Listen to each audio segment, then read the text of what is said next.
बेटी का धन। मुंशी प्रेमचंद द्वारा लिखी हुई एक कहानी जिसका टाइटल है बेटी का धन। Hello everyone, welcome to my channel ocean of thoughts. आज हम मुंशी प्रेमचंद की एक और कहानी बेटी का धन सुनने जा रहे हैं। आइए शुरू करते हैं। बेतवा नदी दो ऊंचे कगारों के बीच इस तरह मुंह छिपाए हुए थी जैसे निर्मल हृदयों में साहस और उत्साह की मध्यम ज्योति छिपी रहती है। इसके एक कगार पर एक छोटा सा गांव बसा है जो अपने भग्न जातीय चिन्हों के लिए बहुत प्रसिद्ध है। जातीय गाथाओं और चिन्हों पर मर मिटने वाले लोग इस पावन स्थान पर बड़े प्रेम और श्रद्धा के साथ आते और गांव का बूढ़ा केवट सुक्खू चौधरी उन्हें उसकी परिक्रमा कराता और रानी के महल, राजा का दरबार और कुंवर के बैठक के मिटे हुए चिन्हों को दिखाता। वह एक उच्छ्वास लेकर रुंधे हुए गले से कहता, महाशय, एक समय था कि केवटों को मछलियों के इनाम में असरफियाँ मिलती थी। कहार महल में झाड़ू देते हुए असरफियाँ बटोर ले जाते थे। बेतवा नदी रोज चढ़कर महाराज के चरण छूने आती थी। यह प्रताप और यह तेज था, लेकिन आज इसकी ऐसी दशा है। इस सुंदर उक्तियों पर किसी का विश्वास जमाना चौधरी के वश की बात न थी, लेकिन सुनने वाले उसकी सहृदयता और अनुराग के जरूर कायल हो जाते थे। चौधरी सक्कू उदार एवं दयालु व्यक्ति थे, लेकिन जितना बड़ा मुंह था उतना बड़ा ग्रास न था। 3 बेटे और 3 बहुएं और कई पौत्र पौत्रियां थीं। लड़की केवल एक थी जिसका नाम गंगाजली था। उसका अभी तक गौना नहीं हुआ था। सुक्कू चौधरी को यह सबसे पिछली संतान थी। पत्नी के देहांत के बाद उसने इसको बकरी का दूध पिला पिला कर पाला था। परिवार में खाने वाले इतने थे, परंतु खेती सिर्फ एक हल की होती थी। जैसे जैसे निर्वाह होता था, लेकिन सुक्खू की वृद्धावस्था और पुरातत्व ज्ञान ने उसे गांव में यह मान और प्रतिष्ठा प्रदान कर रखी थी जिसे देख झगड़ू साहू भीतर ही भीतर जलते थे। सुक्खू जब गांव वालों के समक्ष हकीमों के हाथ फेंक फेंक कर बातें करने लगता और खंडरों को घुमा फिरा कर दिखाने लगता था, तो झगड़ू साहू, जो चपरासियों के धक्के खाने के डर से करीब नहीं फटकते थे, तड़प तड़प कर रह जाते थे। अतः वे हमेशा उस शुभ अवसर की प्रतीक्षा करते रहते थे जब सुक्कू पर अपने धन द्वारा प्रभुत्व जमा सकें। इस गांव के जमींदार ठाकुर जीतन सिंह थे, जिनकी बेगार के मारे गांव वालों का नाकों में दम था। उस साल जब जिला मजिस्ट्रेट का दौरा हुआ और वह यहाँ के पुरातन चिन्हों की सैर करने के लिए पधारे, तो सुक्कू चौधरी ने दबी जबान से अपने गांव वालों की दुख भरी कहानी उन्हें सुनाई। हाकिमों से वार्तालाप करने में उसे जरा भी डर नहीं लगता था। सुक्कू चौधरी को अच्छी तरह मालूम था कि जीतन सिंह से रार मचाना सिंह के मुंह में सिर देना है। लेकिन जब गांव वाले कहते थे कि चौधरी, तुम्हारी ऐसे ऐसे हाकिमों से मित्रता है और हम लोगों को रात दिन काटता है, तो फिर तुम्हारी यह मित्रता किस दिन काम आएगी।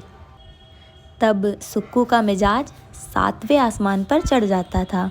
कुछ देर के लिए वह जीतन सिंह को भूल जाता था। मजिस्ट्रेट ने जीतन सिंह से इसका उत्तर मांगा। उधर झगड़ू साहू ने चौधरी के इन साहसपूर्ण स्वामीद्रोह की रिपोर्ट जीतन सिंह को दी। ठाकुर साहब जलकर राख हो गए। अपने कारिंदों से बकाया लगान की बही मांगी। संयोगवश चौधरी के जिम्मे इस साल कुछ लगान बाकी था। कुछ तो पैदावार कम हुई, उस पर गंगाजली का ब्याह करना पड़ा। छोटी बहू नत की रट लगाए हुई थी, वह बनवानी पड़ी। इन सब खर्चों ने हाथ बिल्कुल खाली कर दिया था। लगान के लिए कुछ अधिक चिंता नहीं थी। वह इस अभिमान में भूला हुआ था कि जिस जबान में हाकिमों को प्रसन्न करने की शक्ति है, क्या वह ठाकुर साहब को अपना लक्ष्य ना बना सकेगी।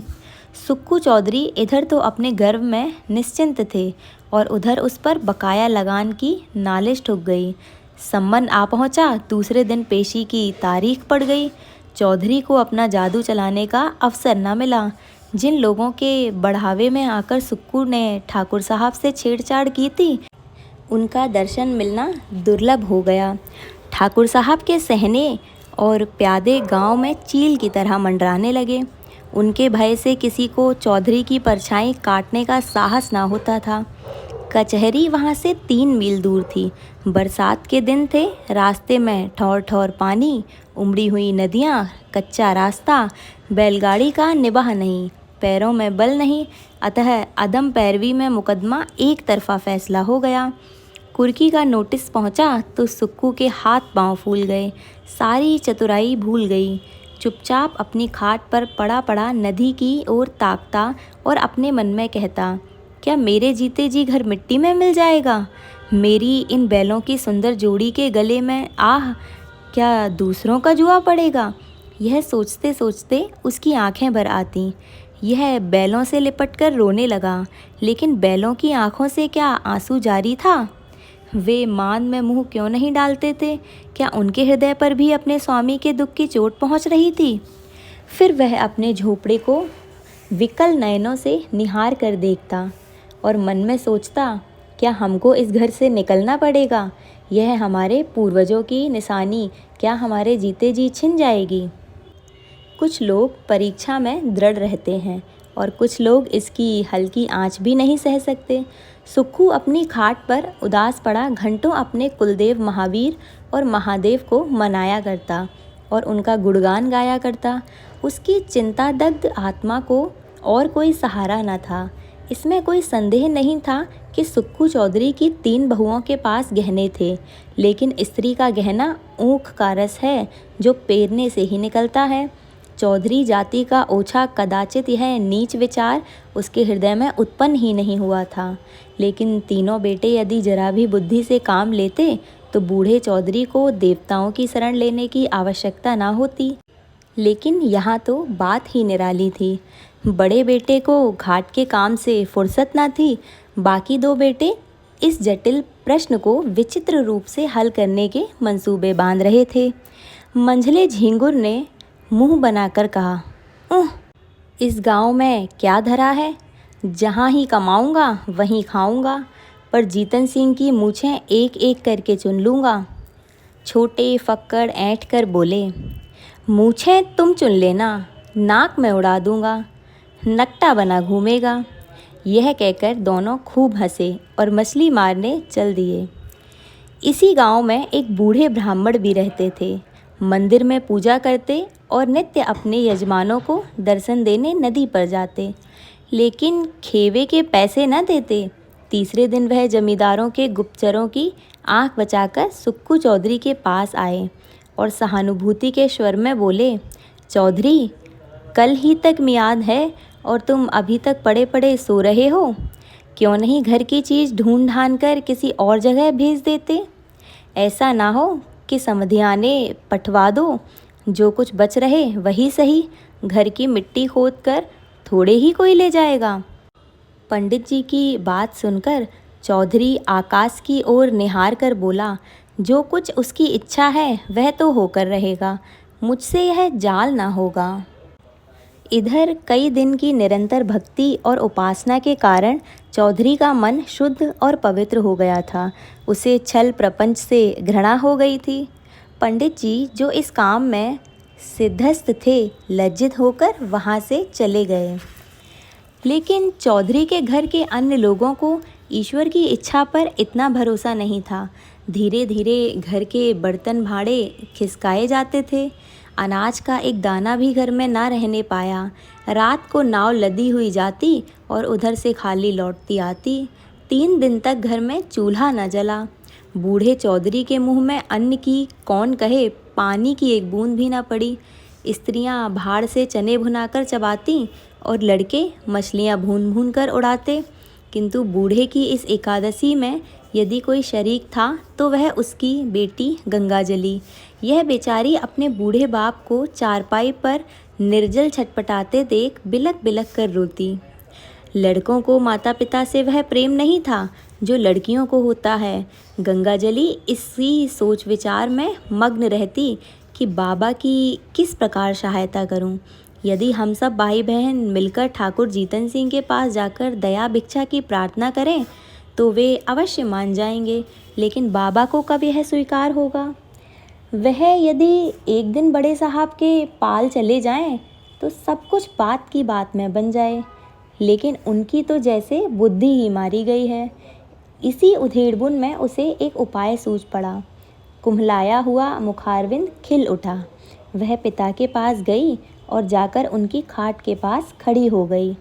चौधरी ने उसे देखकर विस्मित स्वर में पूछा, क्यों बेटी, इतनी रात गए क्यों बाहर आई?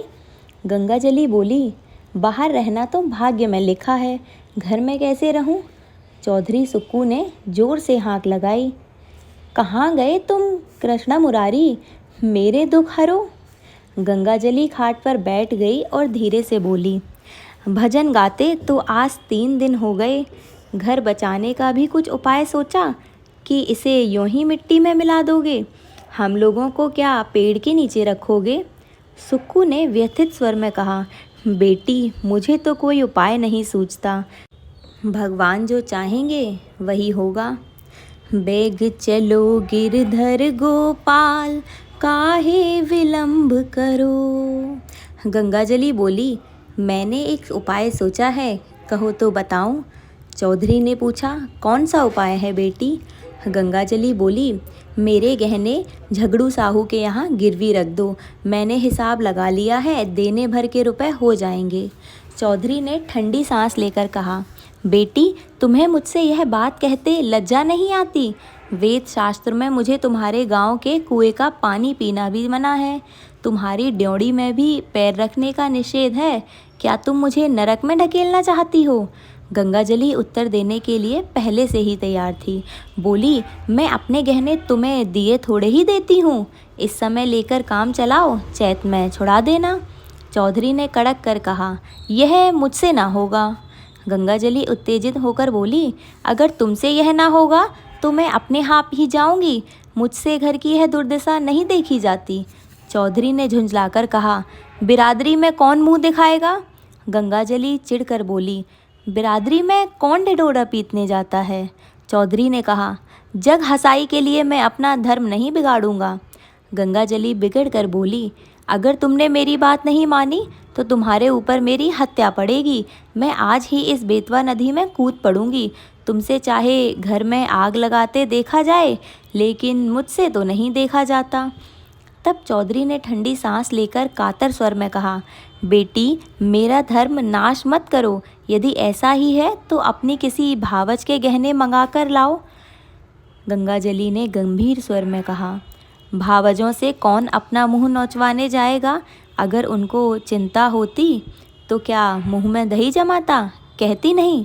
यह सुनकर चौधरी निरुत्तर हो गए। गंगाजली घर में जाकर गहनों की पोटली लाई और एक एक करके सब गहने चौधरी के अंगोछे में बांध दिए। चौधरी ने आंखों में आंसू भरकर कहा, हाय राम, इस शरीर की क्या गति लिखी है। यह कहकर वे वहाँ से उठ गए और झगड़ू साहू के घर की ओर चल पड़े। रात का समय था। बेतवा नदी के किनारे किनारे मार्ग को छोड़कर सुक्कू चौधरी गहनों की पोटली कांख में दबाए इस तरह चुपके चुपके चल रहे थे मानो पाप की गठरी लिए जा रहे हों। तब वह झगड़ू साहू के मकान के पास पहुँचे। उन्होंने देखा झगड़ू साहू धागे की कमानी की एक मोटी ऐनक लगाए, बही खाता फैलाए हुक्का पी रहे थे और दीपक के धुंधले प्रकाश में उन अक्षरों को पढ़ने की व्यर्थ चेष्टा में लगे थे जिनमें स्याही की किफ़ायत की गई थी। बार बार ऐनक को साफ करते और आँख मलते, लेकिन चिराग की बत्ती उसकाना या दोहरी बत्ती लगाना शायद इसलिए उचित नहीं समझते थे कि तेल का अपव्यय होगा। इसी समय सुक्कू चौधरी ने आकर कहा, जयराम जी की। झगड़ू साहू ने कहा, जयराम जी की चौधरी। कहो, मुकदमे में क्या हुआ? यह लेन देन झंझट का काम है, दिन भर सिर उठाने की छुट्टी नहीं मिलती। चौधरी गहनों की पोटली को छिपाकर लापरवाही के साथ बोला, अभी तक तो कुछ नहीं हुआ, कल इजराय डिग्री होने वाली है। ठाकुर साहब ने न जाने कब का बैर निकाला है। हमको 2-3 दिन की मोहलत होती तो डिग्री जारी ना होने पाती। छोटे साहब और बड़े साहब दोनों हमको अच्छी तरह जानते हैं।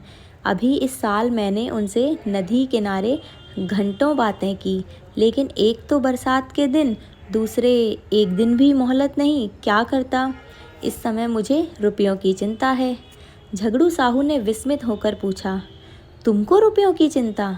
घर में भरा है, वह किस दिन काम आएगा? झगड़ू साहू ने व्यंग बाढ़ नहीं छोड़ा था।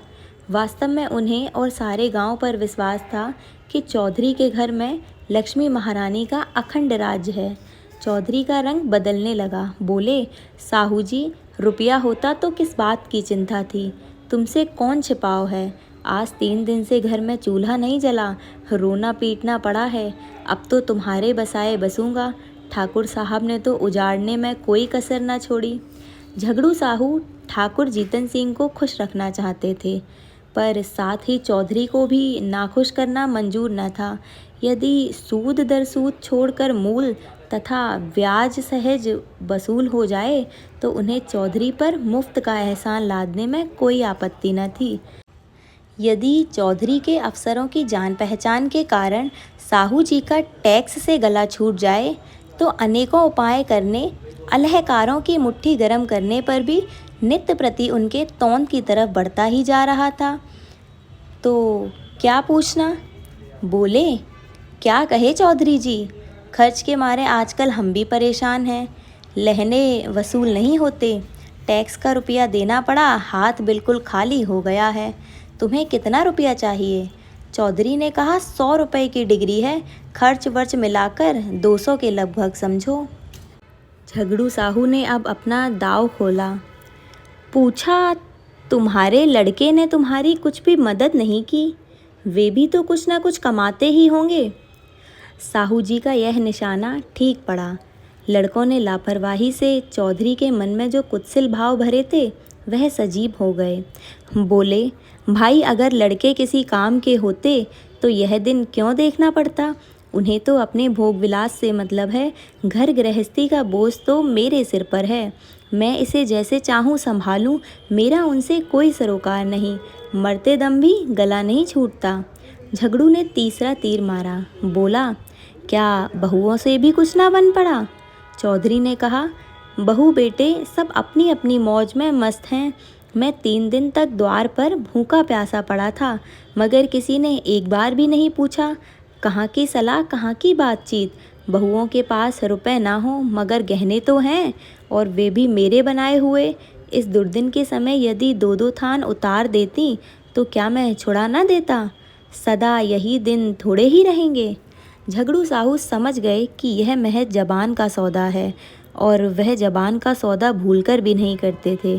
बोले, तुम्हारे घर के लोग भी अनूठे हैं। क्या वे इतना भी नहीं जानते कि बूढ़ा रुपया कहाँ से लाएगा? अब समय बदल गया है। या तो कुछ जायदाद लिखो या गहने गिरवी रखो, तब जाकर रुपया मिलेगा। इसके बिना रुपया कहाँ?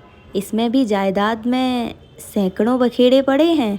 सुविधा तो गिरवी रखने में ही है। हाँ, तो जब घर वालों को इसकी फिक्र नहीं है तो तुम व्यर्थ जान क्यों देते हो?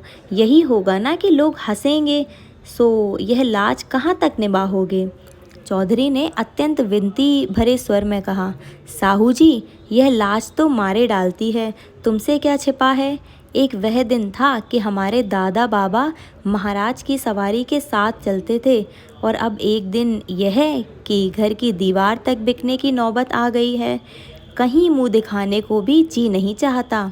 यह लो गहनों की पोटली, यदि लोकलाज ना होती तो इसे लेकर कभी यहाँ ना आता, किंतु यह अधर्म इसी लाज को निभाने के कारण करना पड़ा है। गहनों की पोटली देख झगड़ू साहू ने आश्चर्यचकित होकर पूछा, यह गहने किसके हैं? चौधरी ने सिर झुकाकर बड़ी मुश्किल से कहा, मेरी बेटी गंगाजली के। यह सुनकर झगड़ू साहू स्तंभित होकर बोले, अरे राम राम। चौधरी ने कातर स्वर में कहा, डूब मरने को जी चाहता है। झगड़ू ने धार्मिकता के साथ स्थिर होकर कहा, शास्त्र में बेटी के गांव का पेड़ देखना भी मना है। चौधरी ने करुण स्वर में कहा, न जाने भगवान कब मौत देंगे। भाई की 3 लड़कियां ब्याही, कभी भूलकर भी उनके द्वार का मुंह नहीं देखा। परमात्मा ने तो अब टैक निभाई है, लेकिन अब न जाने मिट्टी की क्या दुर्दशा होने वाली है। झगड़ू साहू लेखा जौ जौ बख्शीश 100 के सिद्धांत पर चलते थे। सूद की एक कौड़ी भी छोड़ना उनके लिए हराम था।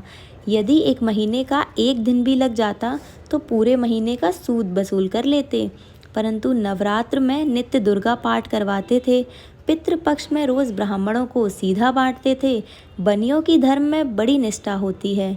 यदि कोई दीन ब्राह्मण लड़की ब्याहने के लिए उनके सामने हाथ पसारता तो वह खाली हाथ न लौटता।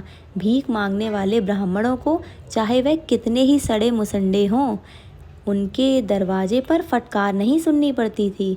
उनके धर्मशास्त्र में कन्या के गांव के कुएं का पानी पीने से प्यासों मर जाना अच्छा था। वह स्वयं इस सिद्धांत के भक्त थे और सिद्धांत के अन्य पक्षपाती उनके लिए महामान्य देवता थे। वे पिघल गए। मन में सोचा, मनुष्य तो कभी ओछे विचारों को मन में नहीं लाया। निर्दय काल की ठोकर से अधर्म मार्ग पर उतर आया है तो उसके धर्म की रक्षा करना हमारा कर्तव्य धर्म है। यह विचार मन में आते ही झगड़ू साहू गद्दी से मसनद के सहारे उठ बैठे और दृढ़ स्वर में कहा, वही परमात्मा जिसने अब तक तुम्हारी टेक निभाई है अब भी निभाएंगे। लड़की के गहने लड़की को दे दो। लड़की जैसी तुम्हारी है वैसी मेरी भी है। यह लो रुपये, आज काम चलाओ, जब हाथ में रुपये आ जाएं दे देना। सुक्कू चौधरी पर इस सहानुभूति का गहरा असर पड़ा। वह जोर जोर से रोने लगा। उसे अपने भावों की धुन में कृष्ण भगवान की मोहनी मूर्ति सामने विराजमान दिखाई दी। वही झगड़ू जो सारे गांव में बदनाम था, जिसकी उसने खुद कई बार हाकिमों से शिकायत की थी, आज साक्षात देवता जान पड़ता था। रुंधे हुए कंठ से गदगद होकर बोला, झगड़ू, तुमने इस समय मेरी बात, मेरी लाज, मेरा धर्म कहाँ तक कहूँ, मेरा सब कुछ रख लिया। मेरी डूबती नाव पार लगा दी। कृष्ण मुरारी तुम्हारे इस उपकार का फल देंगे और मैं तो तुम्हारा गुण जब तक जीऊँगा गाता रहूँगा। और इसी के साथ कहानी ख़त्म होती है। कहानी अच्छी लगे तो लाइक और कमेंट ज़रूर करिएगा और चैनल को सब्सक्राइब करिएगा, जिससे इसी तरह की कहानियाँ और बुक्स की समरी आप तक पहुंचती जाए।